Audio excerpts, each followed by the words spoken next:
வணக்கம். நான் உங்கள் அபிமான யோகாம்பால் சுந்தர். இன்றைக்கி என்ன பார்க்க வரிசையாக பொடி பார்த்துட்டுருக்கோம் இல்லையா? அந்த இதில் இன்றைக்கி கரம் மசாலா பொடி கடையில் வாங்கினா தான் இதெல்லாம் பொடியான்னு நம்ம ஆற்றுலேயே பண்ணி வச்சினோன்னா, அதாவது கடையில் வாங்கின பொடி நீங்கள் 1 ஸ்பூன் போடுறேன் அப்படின்னு சொன்னீங்கன்னா, நம்ம ஆற்றுல இந்த பண்ணி வைக்கிற பொடியை நம்ம ஒரு 1/4 ஸ்பூன் போட்டாலே போதும். அவ்வளோ ஒரு மணமாக இருக்கும். ஸோ நீங்கள் கடையில் வாங்குகிற அளவுக்கு இதை யூஸ் பண்ணமாக்கணும்னு நினச்சி பண்ணிட்டேன்னு வச்சுக்கோங்க, ரொம்ப ஒரு பஞ்சன்ட் இதோட ஆகிடும் உங்களுக்கு. ஸோ இது நிச்சயமாக எல்லாருக்கும் உபயோகமான ஒரு இதுவாக இருக்கும். இதை கரம் மசாலாவை நம்ம சப்ஜீஸ்க்கு மட்டும்தான் உபயோகப்படுத்த முடியுமா மம்மி இப்படி கேட்டேன்னா, இல்லை. இதை நீங்கள் பிரியாணி பண்ணுறீங்கனாலும் அந்த பிரியாணிக்கும் இந்த மசாலாவை போட்டு யூஸ் பண்ணி நீங்கள் பண்ணலாம். ரொம்ப ரொம்ப நல்லாயிருக்கும். ஸ்டெப் பை ஸ்டெப் பண்ணுறேன் ஒன்றுன்னா நீங்கள் பாருங்கள். ஃபர்ஸ்ட் திங் கரம் மசாலா அப்படின்னு இதுக்கு ஏன் பேர் வந்ததுன்றது நான் சொல்லிடுறேன். அதாவது இது உங்களுக்கே தெரிஞ்சிருக்கும் எல்லாருக்கும். நார்த் இந்தியாவில் எல்லோரும் யூஸ் பண்ணுறது தான். நார்த் இந்தியாவிலலாம் மோஸ்ட் ஆஃப் த இதில் ரொம்ப குளிர் அவளுக்கு -டிகிரி வரைக்கும் போகும். நீங்கள் பார்த்தீங்கன்னா அவளுக்கு இதெல்லாம் யூஸ் பண்ணி உடம்பை நல்ல ஒரு சூடோடு வச்சுட்டுருப்பாள். அதுக்கோசரம் இதுக்கு பேர் கரம் மசாலா அப்படின்னு சொல்லி வந்தது. அது ஒரு பீரியட் ஆஃப் டைம் தான் அவள் யூஸ் பண்ணிகிட்டு இருந்தா. அதுக்கப்புறமா இது டே டு டே லைஃப்லேயே இது வர ஆரம்பிச்சிடுத்து. இப்போ நம்ம எல்லாருக்கும் இது எல்லாருமே இதை டே டு டே லைஃப்லேயே இதை யூஸ் பண்ணுறோம். அப்படிங்கிறச்சி நிறையா இதை கொஞ்சம் சாத்விக் ஃபுட் நிறையா எடுத்துட்டு இந்த கரம் மசாலாலாம் இருக்கிறது கொஞ்சம் கம்மியாக எடுத்துனோன்னா நம்ம உடல் ஆரோக்கியத்துக்கும் நல்லதுன்னு நான் நினைக்கிறேன். நம்ம இதை மசாலாலாம் சேர்த்து எப்படி மசாலாலாம் சேர்த்து ஆற்றுலேயே எப்படி பண்ணி வச்சுக்கிறதுன்னு பார்க்கலாம்.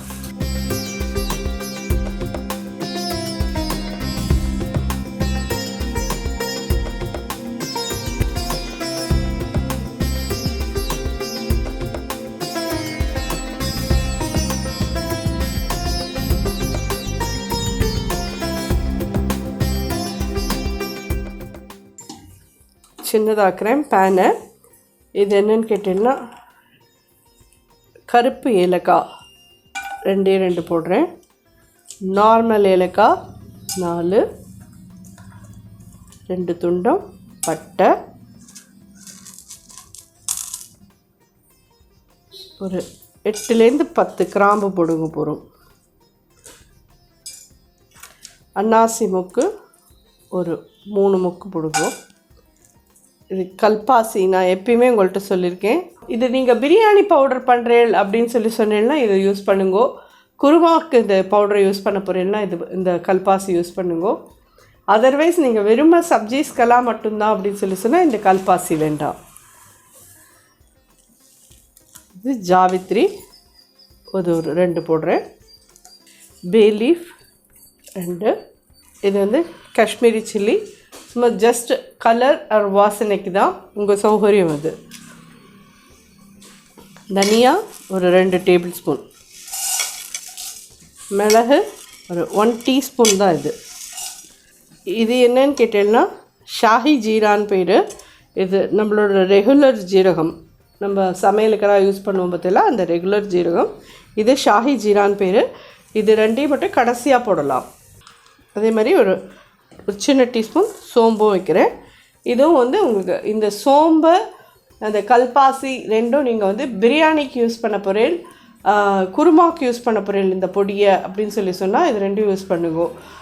வெறும நீங்கள் சப்ஜீஸ்க்கெல்லாம் மட்டும்தான் யூஸ் பண்ண போகிறேன் கரம் மசாலா பொடியை அப்படின்னு சொன்னால் சோம்பும் வேண்டாம், இந்த படி சோம்பு, அதாவது படி சோம்பும் வேண்டாம், கல்பாசியும் வேண்டாம். இது முன்னாடியே போட வேண்டாம். கொஞ்சம் இது நல்லா வறுத்ததுக்கப்புறம் கடைசியாக இதை ஆட் பண்ணிக்கலாம்.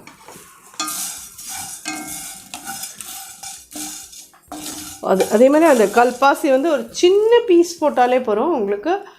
நீங்கள் அப்படியே போட்டு குருமா பண்ணுறேன், அப்படியே போட்டு பிரியாணி பண்ணுறேன்னாலும் அதுதான் டாமினேட் பண்ணி வாசனை இது பண்ணும் உங்களுக்கு.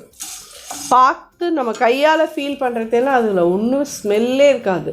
மூமெண்ட் அது குக் ஆக ஆரம்பித்ததும் அது அப்படி ஒரு ஸ்மெல் இருக்கும் அதில்.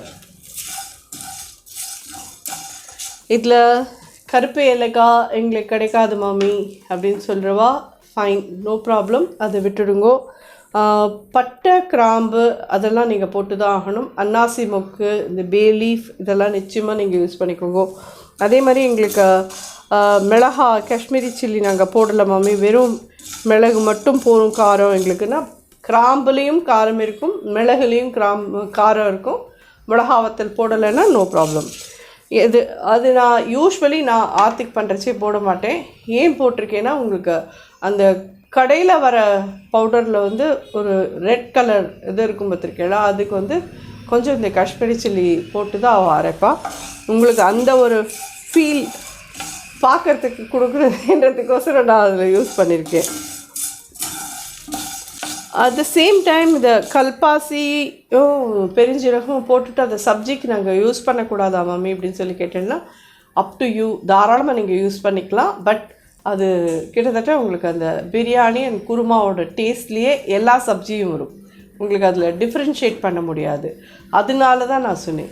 ஸோ நீங்கள் இந்த மாதிரி கொஞ்சம் அரைச்சி எடுத்து வச்சுட்டீங்கன்னா அது பிரியாணி, அது மேலேயே ஸ்டிக்கர் போட்டு வச்சுக்கோங்க, பிரியாணி அண்ட் குருமாக்கான மசாலா அப்படின்னு சொல்லிவிட்டு. வெறும் கரம் மசாலாவுக்கு இது ரெண்டும் இல்லாத பண்ணிவிட்டு கரம் மசாலா அப்படின்னு போட்டு ஸ்டிக்கர் போட்டு எடுத்து வச்சுட்டீங்கன்னா ஈஸியாக அது பண்ணலாம். இதெல்லாமே என்ன நான் ஒரு சின்ன சின்ன டேபிள் ஸ்பூனில் தான் யூஸ் பண்ணியிருக்கேன்.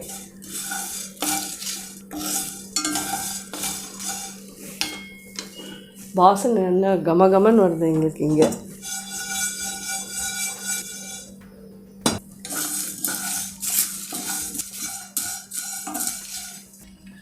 இந்த ஸ்டேஜில் இந்த ஷாஹி ஜீரா, ரெகுலர் ஜீரகம் அண்ட் பெருஞ்சீரகம் மூணையுமே ஆட் பண்ணுறேன். 1 டீஸ்பூன். அது ரொம்ப வறுக்க வேண்டாம், ஜஸ்ட் கொஞ்சம். அதனால தான் அடுப்பை சின்னதாக வச்சுருக்கேன், கடைசியில் போட்டிருக்கேன் இது.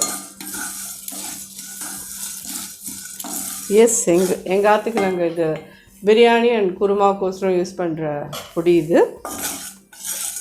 எல்லோரும் அப்படின்னா உங்கள் ஆற்றுக்கு கரம் மசாலா பண்ணிக்கலையா மாமி அப்படின்னா, கரம் மசாலா கொஞ்சம் இருக்குது. ஸோ இது கல்பாசி மட்டும் எடுத்துகிட்டு கரம் மசாலா யூஸ் பண்ணிக்கலாம். ஸோ நல்ல வாசனை வந்துடுத்து.